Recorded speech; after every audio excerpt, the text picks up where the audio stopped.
Hello, everyone. This is the Colors of Parenthood, and today we have our lovely guest Molly with us.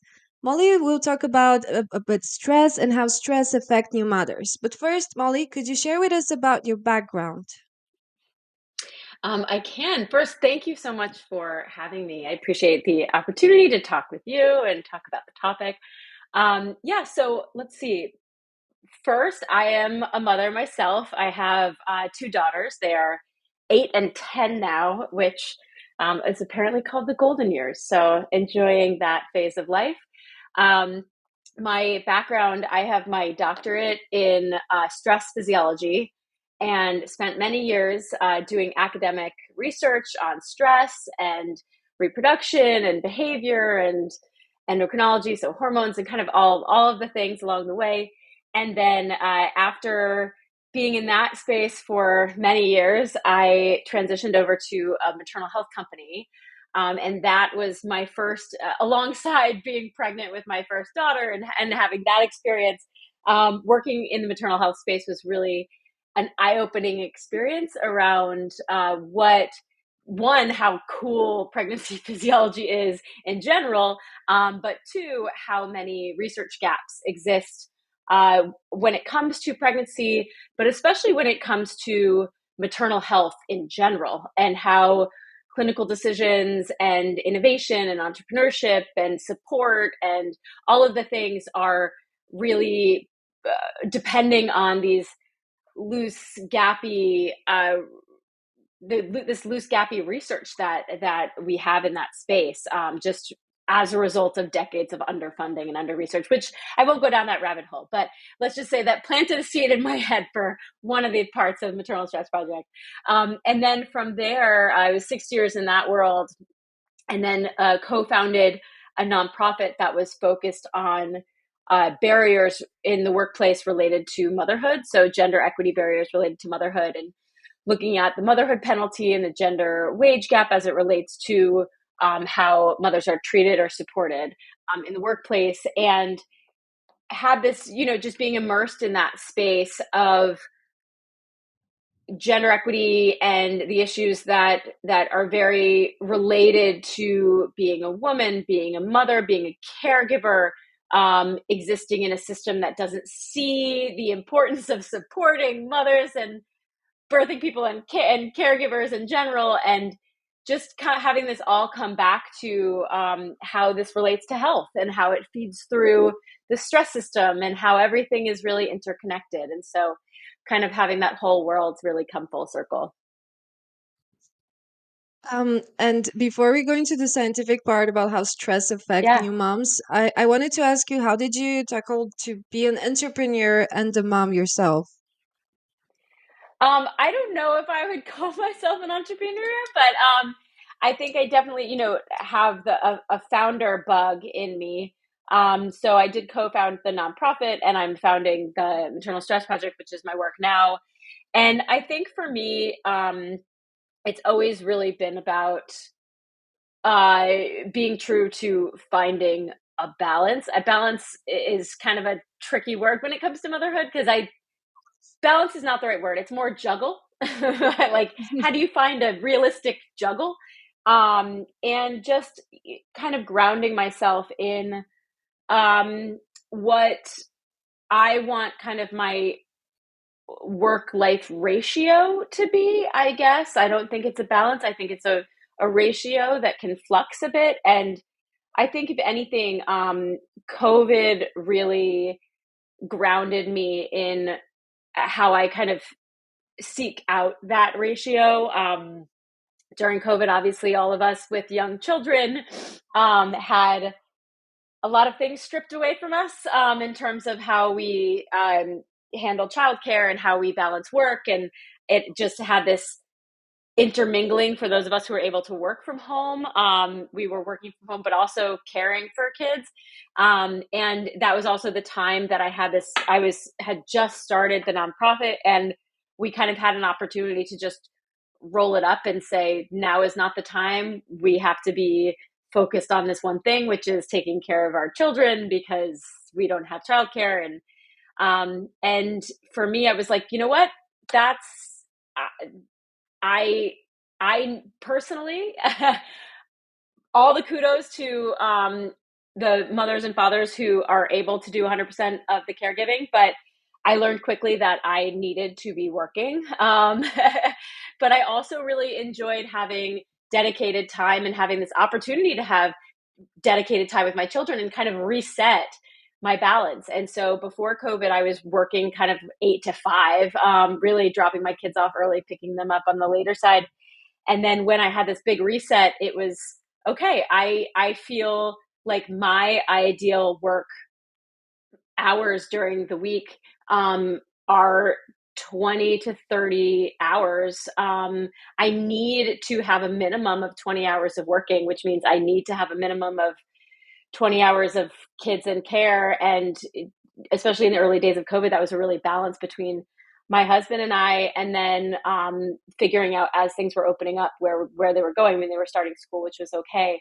But it was a really interesting reset, and being able to be in the space where I'm essentially working for myself, I can be I can regulate that in my own world, and I can push harder in certain weeks that feel like they need to be pushed, and I can back up on weeks that I feel like need to back up, and I can play with that balance a little bit better. So I feel like, in a way, having that, entrepreneurship in a way where it's, I'm founding something, I'm working for myself, allows me to work on that level, that ratio, and how I play with it every week. And that has been really, really a healthy way of plugging forward for me.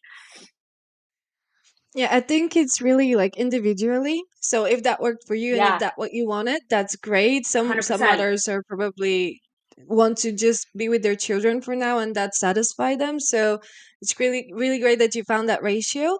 And how long was your maternity leave? Oh, well, I'm in America. So it was, what was interesting actually, my first maternity leave, like right after I had my babies, you're asking? Yeah. Yeah. So my first maternity leave, I was a postdoc, and I was on an NIH fellowship, which is a big research grant that was my own funding, and I was kind of following the rules of what they had. I'm in California, which for America has even better opportunities for support, but it's all not great. And so um, in many ways, I was in the most maternity leave friendly state, in the most maternity leave friendly university. I was at UC Berkeley, and you would think it's a UC, it's Berkeley, it's very progressive. And I essentially had to beg and figure out my own way of crafting a 4 month maternity leave. So I could figure out a 2 month only because I was on my own fellowship, and then I had to essentially maneuver my way into 4 months. Which is kind of ridiculous if you think about it too much. But what I was also able to do, because I was in this kind of more open environment, I had a very supportive group that I was working with. I had a very supportive advisor at Berkeley. I did bring my baby into the lab quite a lot, and we had an office that was next to the lab, and I would bring her pack and play, and I would plunk her in there, and I would have undergraduate students babysitting every now and then. So that worked out well. And then for my second daughter, I was at the maternal health company, and I was the very first woman to work there. I mean, there was only four of us when I started. And because I was the first woman, I was obviously the first pregnancy. And I, stepped back and I said, this is our opportunity to set a new policy. And so they gave me the opportunity to write the policy. The one problem, of course, with being in a startup is that you're sucked into startup culture that has this, in many ways, false message, but it's a message that permeates, which is like every day is important. And so I definitely got sucked into that every day is important mentality. And I didn't want to miss too much. I felt like everybody was depending on me in many ways. And so what I did was I crafted my own maternity leave where I knew I would come back a little bit very early. I mean, I was, I think, on calls in meetings with a newborn on me. But at the same time, I said, for every day that I give you, if we were to say 4 months is standard, a good policy in America, which it's not. I mean, it should be 6 months, should be 12 months, honestly. But 4 months is considered good in even Silicon Valley and in the Bay Area in America. And so I said, if 4 months is good, then 4 months is what I'm taking. And if I need to give you a day in the first month of my daughter's life, I need to give you a day anywhere in this 4 months, I'm tacking it on to the end. So essentially, I had this extended maternity leave in a way where it was, I continue to kind of have, if I work a day or two here, I tack it on to the end. So I think I had maternity leave days up until I think 9 months out, just because I kind of kept accruing them as I went. And so they were luckily very open to me being having a little bit more freedom with how I approach that maternity leave. But of course, they also benefited because I was there when for important things along the way. And so it was a little more creative. But yeah, maternity leave in America in general is not ideal. Yeah, I've heard that from other women from the US. So it's also like really different in Europe, and different cultures and countries is really different. And did your husband had any paternity leave? He did. I mean, luckily he had leave for, yeah, both my daughters. He was at different places for both my daughters, and that was really key. I don't it's also very it's unfortunately quite uncommon um to have policies that would support dads taking off work. It's also uncommon for men who even have policies to then take that time off work, just because of the societal pressure and other issues. And but yeah, he took, I think he had 6 weeks for both the girls, which was really a good window of time to have. I wish he had more. I feel like the best scenarios that I've seen with best policies, even in America, I've seen some good policies that work where if if a non-birth partner has 4 or 5, even 6 months. I mean, that's very rare, but maybe 4 months. What they'll do is they will break it up and kind of take it at the end of their birth partner, the partner who birthed the baby, at the end of their leave, when they start kind of transitioning back to work. The non-birth partner picks up and kind of comes in and then has their own. And I think there's something really beautiful to having an overlap in leave. And I think there's really something beautiful in splitting up the leave, because I think it's important for each parent to kind of have their own time with the baby to really get a good feel for what it takes and what it takes to parent, and how to tackle challenges, and how to grow that bond, and how to train your brain. And there's a lot of benefits to having individual time. And I think breaking up is if we had to do it again, I think we would have broken it up a little bit differently. All those things sound to me like a really complex things to consider. So probably are a part of like the stressors that are triggering in the new parent's life. And Mm-hmm. following that, would you share with us a bit more about what is the maternal stress project, and how did you create it? Yeah, so the Maternal Stress Project is, I call it an exploratory initiative. There's a lot of directions that it can and probably will go in. Right now, it is starting as a writing project that's really built around this central thesis that all of the things that are related to anything from gender equity to birth experience to um, early motherhood to changes in, just societal pressure and identity. All of these elements that we face during this kind of concentrated time of life are all affecting our health through our stress system. And what that allows us to do, and kind of building on this central thesis, one, it's this visualization of, yes, we're all swimming in these stressors that are specifically around this time of life. But more importantly, knowing that we know that stress affects health. We know how stress affects health. We don't know how these specific stressors are directly impacting health, because the research has been gappy and underfunded and under researched, and we're a ways away from filling in all the pieces. But until we can, when we map it, it gives us a better way of identifying solutions to alleviate these pressures on these different stressor points, alleviate in a way that mitigates stress or improves health. It kind of acts as a preventive medicine measure, to see that stress also, it has this very individual, people think of stress as an individual problem with individual solutions, when in reality it is not that at all. It is a family, it is a community, it is a public health issue that we all have a role to play in how we think about these stressors and how we think about the solutions that we can offer, that we can fight for, that can alleviate, that can impact everybody through these different pathways. And so, yeah, it is a map. There is a stressor map involved right now, but like I said, at this testing stage. So the map, hypothesis testing, and it's a writing project that will grow from here.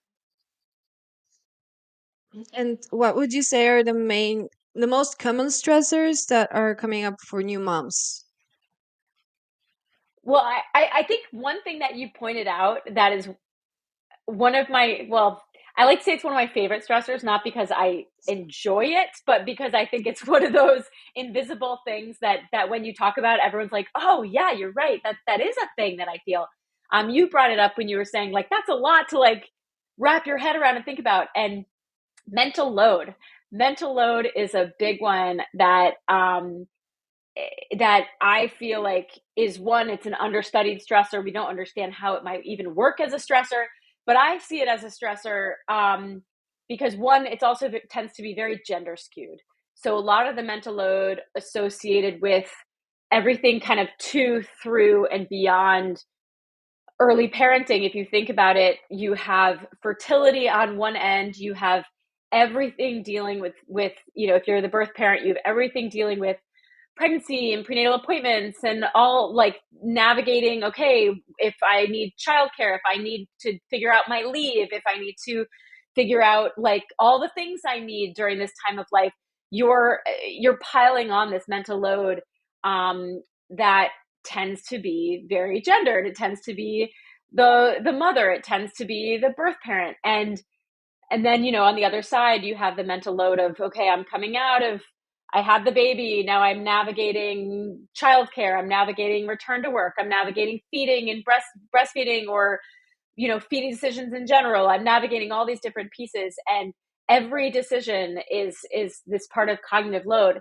The other part of mental load is emotional load. So this feeds into other stressors of this time of life that are related to identity and isolation and loneliness, because emotional load feeds into this shame and guilt of early motherhood, the good mother narrative. Am I doing what I can? And so I feel like mental load is a really interesting stressor that I want to explore. That's also really related to other stressors. I mean, there's other stressors in there like that are quite inevitable, like sleep, um being not being able to fall asleep or stay asleep, or being woken up many times of night, because you have a small human who's begging to be fed. That can be both a big psychological stressor and a physical stressor too, if you're not getting enough sleep. That's also connected to mental load, because even when your child might be sleeping through the night or sleeping for longer stretches, you might wake up just thinking about the thing you have to do for that baby tomorrow. And so mental load's still connected to that as a stressor. Feeding and breastfeeding, decisions can be a big stressor. Again, that ties into narrative and shame and isolation, and return to work stressors as well, because return to work, if you're pumping, you have to navigate, where am I going to pump? How am I going to bring this home? And like, that's another stressor node in this map. And again, connected to mental labor, because, oh my gosh, the mental labor of figuring out how to pump, as cognitive and emotional, is a whole beast in and of itself. Man, I could just keep going. And I think the other thing that I like about, mental load as a stressor to consider is that it also feels like an interesting opportunity to alleviate the stress load of that node, especially in terms of what you pass off, how you seek balance with your partner, how you seek balance with your family, how you seek balance even in the workplace. You know, for example, if you are have the opportunity to, if you work in a place that will be supportive of return to work and pumping, you might ask ahead of time to set up a pumping room for me. I want, maybe there's someone else who's gone through this. Maybe there's someone else, there's something you can print out and say, here's a website that has, and I can probably link to resources for this. Here's a website that says everything that a pumping room needs. This is, at least in the US, it's required by law now. So it's required by law. Here's your sheet. Go set this up. I want nothing to do with this. I don't need this on my plate right now. I'm going to come to work 4 months after, and I'm going to have my pumping stuff, and there's going to be a space set up for me. That's not something that needs to be added to the mental load. So just as an example, I think mental load is interesting because it is this understudied stressor that's so interconnected. It also is a really interesting opportunity to alleviate pressure from everything along the way. So, would you say that if new moms identified the mental load, like the stressors that comes with mental load, and the fact that they have to make decisions for so many things, would prevent them to feel the stress? I mean, I think stress is kind of it's a little bit of a tricky beast, and I think that I don't want people to get too attached to a solution that is like this golden ticket, like the skies part and the rainbows and sunshine come out. I want it to feel like there is something that you can do that is not the typical advice, stress advice, which is like, maybe you should sleep more or meditate or exercise. And you're like, I have a newborn.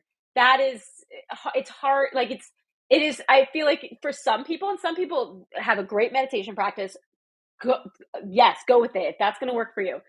For those of us who do not, and actually feel a little more stressed by getting the advice that we should start meditating, like 1 week postpartum, that's not going to happen. Um, to have something actionable of, okay, here's how we can kind of chip away. It might not be full, skies part rainbows, but these are ways you can start chipping away at this load. And that's why I like that visual of, it's easing up, it's easing the pressure. If you can visualize, or you can see, where are all the points on your map that you are feeling heavy, where are all the points that you are feeling add weight to your day or cause your heart to race when you think about something. What are the things that are actually activating stress in your body, and what are ways that you can push that off, you can push that to other people, you can lean on, another example with sleep that I didn't even realize we were doing, but I think it actually really helped when I was with my older daughter. We had a thing that we called sleep roulette. So sometimes she would wake up and she would need to feed, and sometimes she would wake up and just need to be held and put back down. And if she just needs to be held and put back down, they don't. I don't need to be there. My boobs don't need to be there. I mean, I was exclusively breastfeeding. My boobs don't need to be there. If she just needs to be snuggled and put back to sleep. The other part of it was sometimes after she fed, she wanted to be snuggled and put back to sleep. I don't need to do that part either. I can just feed and go back to sleep. And so we did this thing we called sleep roulette, where if she woke up and um, and I would get up, I would feed her if she fed, and I'd put her right back down. And if she went back to sleep, she just needed to be fed, and that was it. And she would go back to sleep, and like my husband didn't have to wake up at all. But if I fed her and I put her down and she was still fussy, then he had to get up and he had to spend the time soothing and getting her back to sleep. That was his job. And so we called it baby roulette. I mean, he actually got the good end of the deal because I had a really good sleeper for baby number one. So most of the time, like, she would sleep like a 5 hour chunk, and she'd feed, and I'd put her back in the crib. She was out cold, and I was like, oh wait, you had like 2 weeks of baby roulette. But it paid back with baby number two, because she really liked to wake up and be soothed back to sleep. And so he was up much more with baby number two. So but that was how we did it. And I think stress is, with sleep, it's inevitable, and a lot of times it does fall on, especially if the mother's breastfeeding, the assumption is, well, you're the one getting up all the time. But then I think the problem, again, with emotional and mental load, it's when you are the only one who's programmed to wake up at a baby crying. You're programmed to wake up at a baby crying for the rest of that child's life. So I'm serious here. Like, if you're the one who's tuned in, that follows you when that toddler starts sniffling or coughing in the middle of the night. That follows you when your tween starts crying in the middle of the night. That follows you when your teenager is like a little bit late coming home. Like, your brain it's tuned to every small noise because you had that training in the early days. And I think it's really valuable to extend it's to distribute that load. I think distribute that load early can be really helpful for kind of setting up a long term, yeah, load, that at that stress point. I can imagine definitely like a stress map overall that can be really helpful because over women, I tend to think a lot about different stuff, and because I'm thinking about it, I think that I need to take care of it because I'm not sharing also Mm. some issues or problems that some other people can take care of it. And I can definitely see how having this stress map in front of you and realizing that there are a lot of things that you can separate into different bits and pieces can just make you feel better because you're not that overwhelmed. Like with me, stress is like equals overwhelmed. Like being overwhelmed Yeah. with definitely impacts your physiological health as well. Yeah, Well, and I think that's an important point, because I think it's being able to see that these things do affect your health. What is it that it could possibly, I mean, you might be perfectly feeling great. I think that's the other thing with stress. It kind of hits below the surface, and it kind of fills in this gray space of, you might be perfectly healthy, but you might be right at the edge, and like it might just be one more thing that just sends you over. And it's just, how do you avoid that one more thing? And seeing it that way, the other thing with motherhood especially, but I think women do it in general, it's a term called gatekeeping. And gatekeeping just means you have this feeling of, I can do it better, so I'm just going to do it. I can do it better, so I'm just going to do yes. it. And it comes in, maternal gatekeeping especially has a lot to do with, like, I know how to put the baby down for a nap, so I'm just going to do it. And I know how to put the baby to sleep, so I'm just going to do it. And I know how to put the dishes away, so I'm just going to do it. And like, all of these things, when it's like, you know what, we have to also see that the I'm just going to do it of gatekeeping is is really pushing us. It's pushing us, and it's unnecessary. And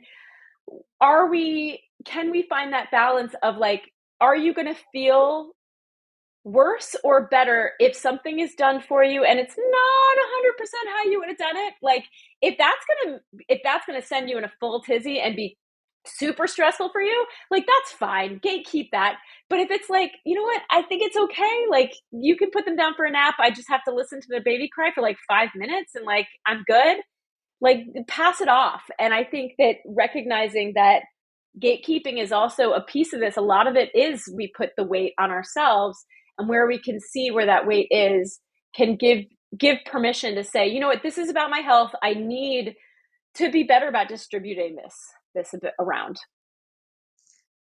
Um, I wanted to ask you, what would you say are the benefits of stress? Because I would say that the stress is inevitable in our life, so there should be some benefits. Yeah, I mean, I think I love stress. I mean, not that I love being stressed, but stress is like a concept. Obviously, it's something that I've really dedicated my life to. It's it is like, it's an interesting process in our bodies. And I think when we recognize that the way that our body responds to stress in our environment is, it's all there to benefit us. We've adapted this response so that we can survive in the wild. This is a response that is ancient. It is ancient. It is in nearly every animal species. Like, you can see something very similar to what happens in our bodies when we encounter stress. It's just that we are humans, and what a system that adapted to respond to a lion trying to eat us on the savannah is the same response that we have when we're stuck in traffic. It doesn't, we don't use it the right way anymore. But when you think about it at this basic level of, you know, the way that I perceive something, the way that there's something outside my brain, there's something in the external world that I am seeing and I am interpreting and I am perceiving. It's going through all the centers of my brain that are going to classify it as a stressor. And once your brain has said, like, classify, this is a stressor, it's bing, bing, bing, bing, bing, alarm signals. That's what's going to have the physical response. And having that physical response too many times a day, going on without it shutting off, just that is what is causing the negative health effects of stress. But if you think about it, you have kind of three ways of handling potential physical responses to stress. And so you have what's in the external environment. That feels like things that need to be solved from a societal level, from a partnership level, what are all these stressors that are outside of you? And then it's that, how do you internalize it? And a lot of people call this, the flip side of stress is resilience. So maybe some people know the term resilience. And what resilience really speaks to is this internalization. How are you taking what's on the outside and internalizing it? Can you short circuit that? Can you change your perception? Can you change how you are seeing these stressors? And I think the other thing is, stress is your response. It's not all or nothing. And so there's things that I consider as stress buffers and stress mitigation. So yes, you can limit what's on the external. You can also limit how you're internalizing things. And this is why things like social support, like having community, like having just feelings, a little bit of feelings of control. So education, expectation, when it filters through that, it kind of softens that stress coming in. And so I think if you really think about it from this outside perception, physical, you can see ways that it's a very personal thing. And so there's a way to almost like personalize the way that you respond or handle or approach stress. I would say definitely it's a really individualized experience when you perceive stress, and specifically with the physiological response. A lot of people just have different physiological response. It can be anxiety as well, or just you being really Yeah. driven up and energized. But would you say that realizing what is your physiological response, so realizing the signals from your body, would help you realize also the specific stressors? Because I can see a lot of people are really confused, like, why is my body acting like that? Because they haven't Yeah. realized that the stressor is in front of them. Yeah. Yeah. I mean, I think that there is something to be said about just feeling how you're responding in that. And yes, some people definitely feel that like that heightened anxiety. A heightened anxiety is a sign of a stress response, because again, lion a lion trying to eat you on the savannah, what that is in our brains is that's heightened attention. That's heightened focused attention. That's beneficial. The negative side of that is that's anxiety.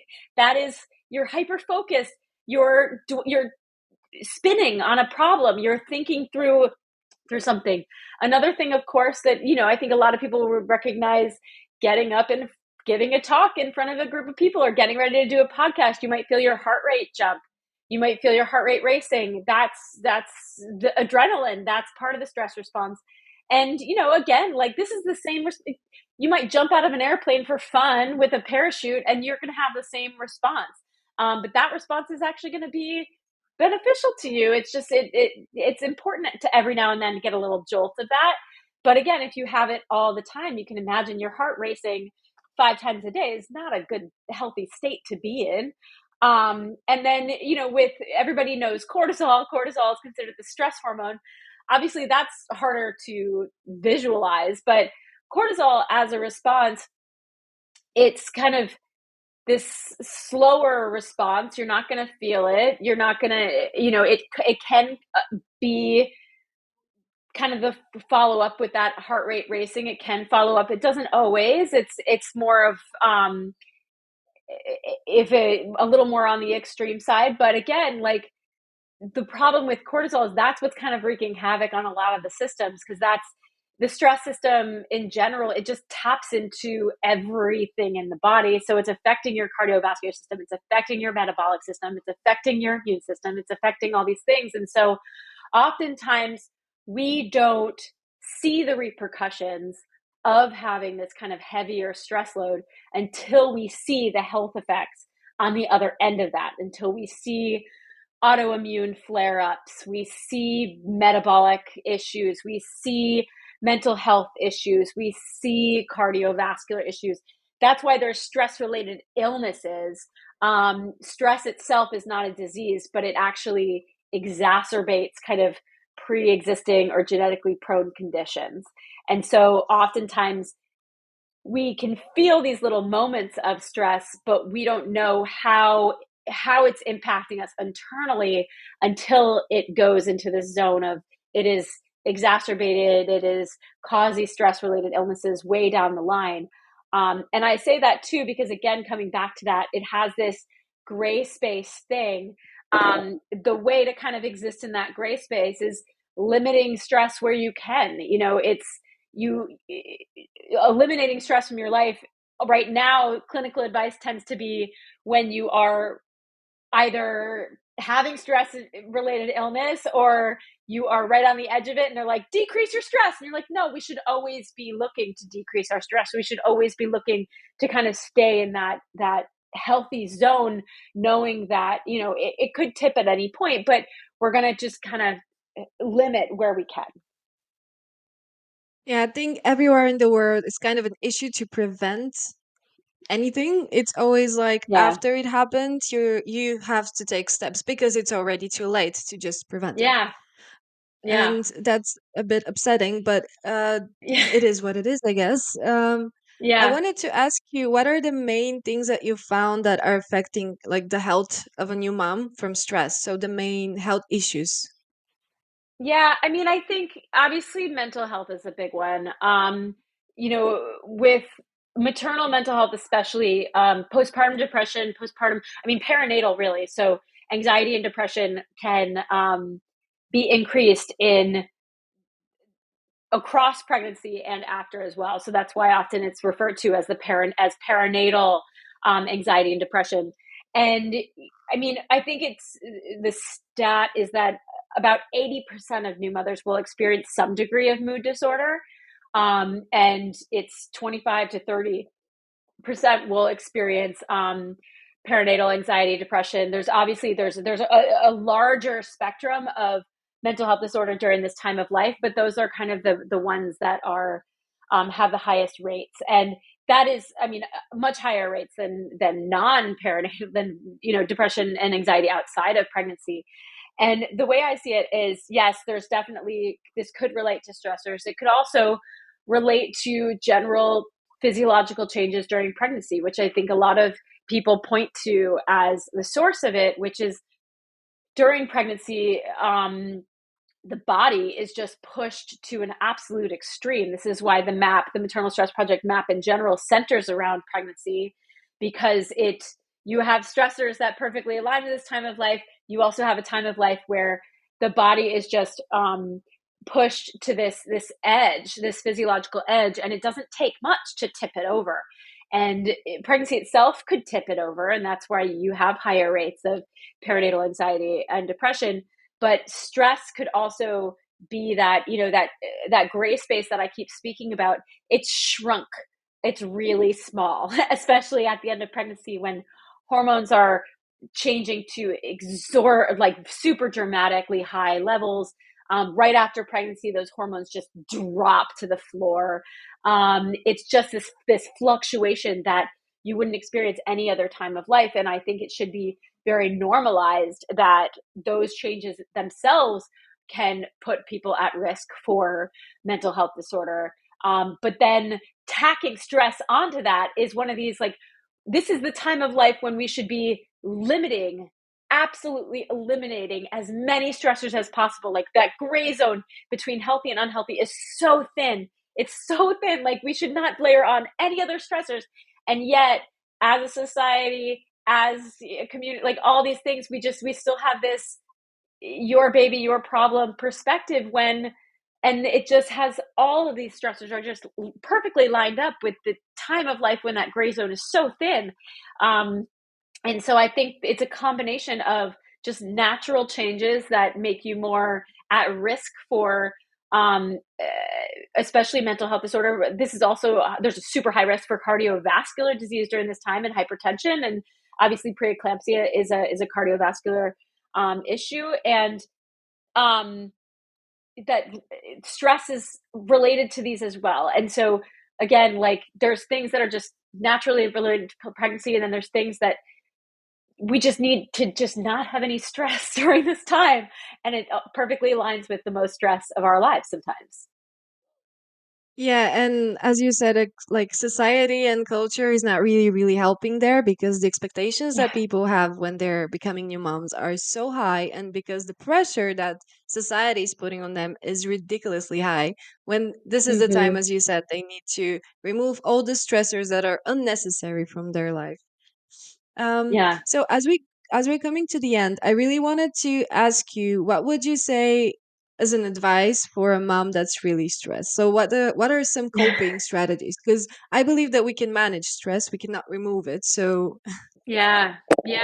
No, I think it is about, yeah. And I mean, I would say, with the map and kind of looking at what I like to think is, when you think about it from the perspective of stress and the fact that it's all feeding through the same process, the same system, any stressor on this map, there's going to be some that are just absolutely inevitable, and that it's just par for the course of where we're living, how we're living, having a new baby, all the things. There's going to be things in that map that you're like, there's nothing I can do about that, and that's okay. It's like accepting kind of there's nothing I can do about that one.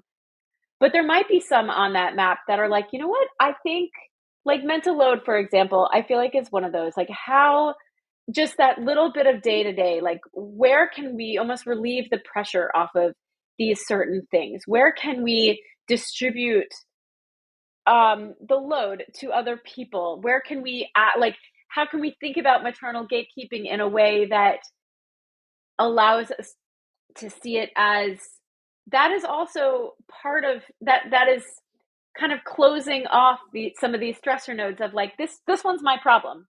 It isn't necessarily. There's ways to try to chip open that gate and, like, pass some of that off.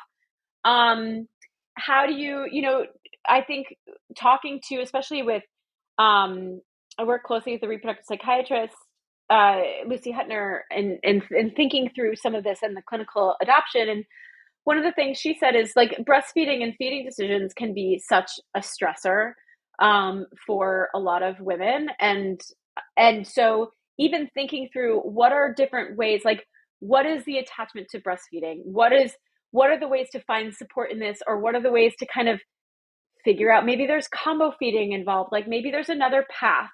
And so much of stress too, is related to a sense of control. And how do we almost, like, take a step back and have control, but also accept that there are things we cannot control? I think there's a balance in finding that too, and kind of seeing where it falls. And I think it's okay to say right now, being a mother in the world, it just, the way that the world works, the way that our societies work, the way that our partnerships work, things are working against us, and we are there are stressors at this time of life, and it's not your fault. And I think having that, like, it's not your fault, and it's also, there needs to be ways to distribute that expectation of, it's also not your responsibility. We need to have other people step up, to feel responsible for that stress as well. And so it's not your fault, and it's also not your responsibility. And how do we find our way into distributing that responsibility of alleviating stress from our lives as well? A lot of things to think about. Yeah. But this was super interesting, Molly. I'm so grateful that I had you. I really learned a lot, and I hope our listeners would understand a lot about how to deal with stress, or just to be informed how much stress is Yeah. there. That's really helpful as well, I think.